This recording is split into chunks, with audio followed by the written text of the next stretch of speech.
తెలుగు రాష్ట్రాల్లో భారీ జీఎస్టీ మోసం వెలుగులోకి వచ్చింది. సుమారు 1700 కోట్ల రూపాయల విలువైన నకిలీ ఇన్వాయిస్ల స్కామ్ ను జీఎస్టీ అధికారులు బయటపెట్టారు. ఈ కేసులో ప్రధాన సూత్రధారిగా భావిస్తున్న అంజిరెడ్డిని అధికారులు అరెస్టు చేసినట్లు సమాచారం. విశాఖ కేంద్రంగా పనిచేస్తున్న directorate general of GST intelligence అధికారులు ఈ భారీ మోసాన్ని ఛేదించారు.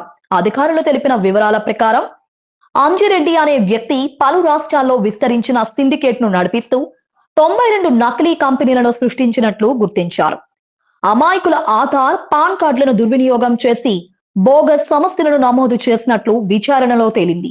ఈ కంపెనీల పేర్లతో ఎలాంటి సరుకు రవాణా జరగకపోయినా భారీ మొత్తాల్లో నకిలీ ఇన్వాయిస్లు జారీ చేసి జీఎస్టీ ఇన్పుట్ ట్యాక్స్ క్రెడిట్ ను అక్రమంగా పొందినట్లు అధికారులు చెప్తున్నారు.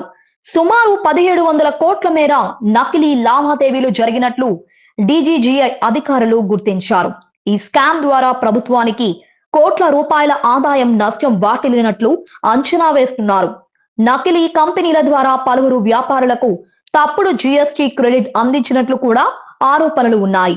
ఈ కేసులో అంజిరెడ్డి కీలక పాత్ర పోషించినట్లు భావించిన అధికారులు అతడిని అరెస్టు చేసి విచారిస్తున్నారు. అతడి నెట్వర్క్ దేశంలోని పలు రాష్ట్రాలకు విస్తరించి ఉండటంతో మరికొందరి ప్రమేయంపై కూడా దర్యాప్తు కొనసాగుతుంది. బ్యాంకు లావాదేవీలు, డిజిటల్ రికార్డులు, కంపెనీ నమోదు పత్రాలను అధికారులు పరిశీలిస్తున్నారు. దేశవ్యాప్తంగా జీఎస్టీ ఎగవేతలపై కఠిన చర్యలు చేపడుతున్న సమయంలో ఈ భారీ నకిలీ ఇన్వాయిస్ స్కామ్ బయటపడటం సంచలనంగా మారింది. ఈ స్కామ్ లో మరిన్ని అరెస్టులు జరిగే అవకాశం ఉందని అధికారులు తెలిపారు.